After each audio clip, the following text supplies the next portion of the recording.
जी की पूजा करने से राम जी से प्रेम है, कृष्ण जी की पूजा करने से कृष्ण जी से प्रेम है, और भगवान श्रीमन्नारायण के उपासक हैं ही। और फिर ये तीनों अलग अलग हैं ही नहीं, बुद्धि और मन में तो ये तीन का कोई भेद नहीं है, लेकिन तीनों रूपों से प्यार है, तीनों रूपों से प्यार है। तो तीनों रूपों से प्यार होने के कारण मुझे प्रेरणा हुई कि तीनों रूपों को यहाँ पर विराजमान किया जाए और तीनों स्वरूपों की पूजा हो, तीनों का दर्शन हो। तो गौरी गोपाल भगवान राधा कृष्ण के रूप में तो प्राप्त हैं, राम और श्रीमन्नारायण के रूप में अब फरवरी से प्रभु आएंगे, तो आप लोग भी दर्शन कर पाएंगे, आप लोग भी दर्शन करेंगे। जिनका ध्यान शंकर जी करते हैं, जिनको शंकर जी अपने हृदय में बसाते हैं, हम उन राम के, उन नारायण के उपासक हैं। बात समझ में आई? हमारे भगवान नारायण के रूप कितने हैं? बोलो 24। कितने रूप हैं? 24 अवतार है ना, उनमें 10 अवतार विशेष हैं। तो अभी मंदिर में दशावतार भी हैं, जो आप मंदिर देखेंगे ऊपर, उसमें भगवान के जो मुख्य 10 अवतार हैं, वो 10 अवतार का भी आपको दर्शन होगा। भगवान के जैसे नरसिंह भगवान, नृसिंह भगवान, वामन भगवान, मत्स्य भगवान, कच्छप भगवान, बलराम जी, ये भगवान के अवतारों से हर सनातनी को भगवान नारायण के 24 अवतार से प्यार करना चाहिए। 24 अवतार का नाम जप करना चाहिए, 24 अवतार में कोई भेद नहीं मानना चाहिए। बात समझ में आई? जो राम है वही नरसिंह है, वही वामन है, वही जगन्नाथ जी है, वही बिहारी जी हैं, वही राधा रमण जी हैं, इनमें कोई भेद।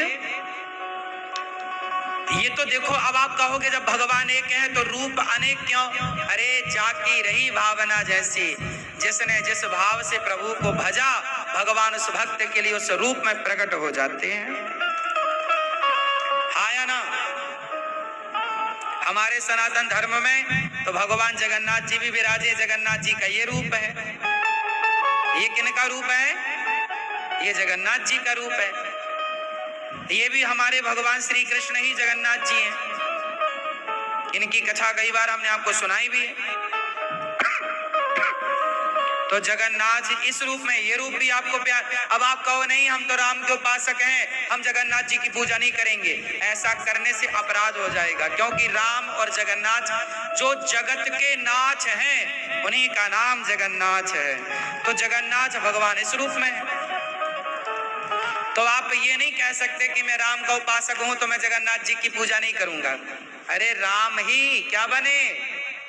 बोलो कृष्ण के उपासक हैं, हम राम की पूजा नहीं करेंगे। अरे तुलसीदास जी जब वृंदावन आए तो किसी ने व्यंग कर दिया कि तुम तो राम के उपासक हो, कृष्ण को क्यों प्रणाम कर रहे हो? तब तुलसीदास जी ने कहा, कित मुरली कित चंद्रिका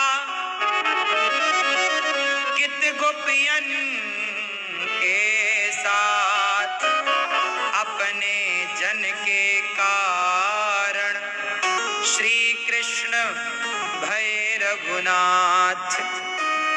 तुलसीदास जी ने कहा कि प्रभु अब तो मस्तक तब नवे, तुलसी मस्तक जब नवे धनुष बाण लो।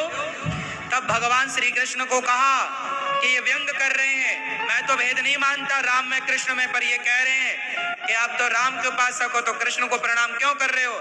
तो अब जल्दी से आप धनुष बाण लो। तब तुलसीदास जी के कारण वृंदावन के भगवान श्री कृष्ण तुलसीदास जी के कारण राम के रूप में दर्शन दिए थे। ये लगता है कि राम और कृष्ण अलग हैं, पर जो भक्त है, जो भक्ति की धारा में डूबा है, वो कभी भेद नहीं करता। भेद करना भी अपराध है, राम और कृष्ण में भेद करना अपराध है ना? रघुनाथ जी ही कृष्ण हैं और कृष्ण जी ही रघुनाथ है, इनमें भेद नहीं है।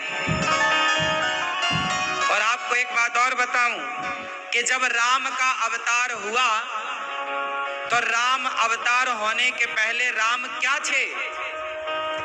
बोलो। जब कौशल्या जी के यहाँ राम प्रकट भये तो 4 भुजा थी के नहीं? शंख चक्र गदा पद्म लेकर राम जी आए कि नहीं? बोलो। तो वो जो चतुर्भुज था रूप, वो किसका था? वो भगवान नारायण ही तो कृष्ण अवतार के पहले वो क्या है? देवकी के यहाँ कौन आए? बोलो।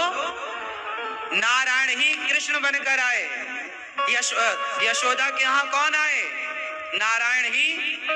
अच्छा, कौशल्या माँ के यहाँ कौन आए?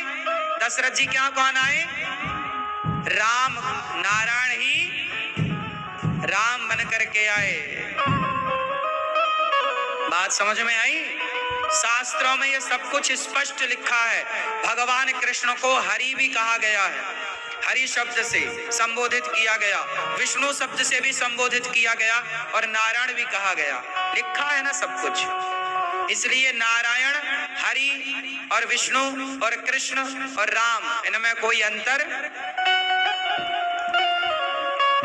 भगवान कृष्ण का एक नाम है राम, मतलब बलराम के अनुज। 24 अवतारों में बलराम जी भी एक अवतार हैं। इसलिए ये भेदभाव बिल्कुल ना हो भगवान के प्रति। बात समझ में आई? हमारे भगवान 24 अवतार लिए हैं तो हमें 24 अवतारों की पूजा करनी चाहिए, सबको प्रणाम करना चाहिए, सबके प्रति समर्पण और श्रद्धा।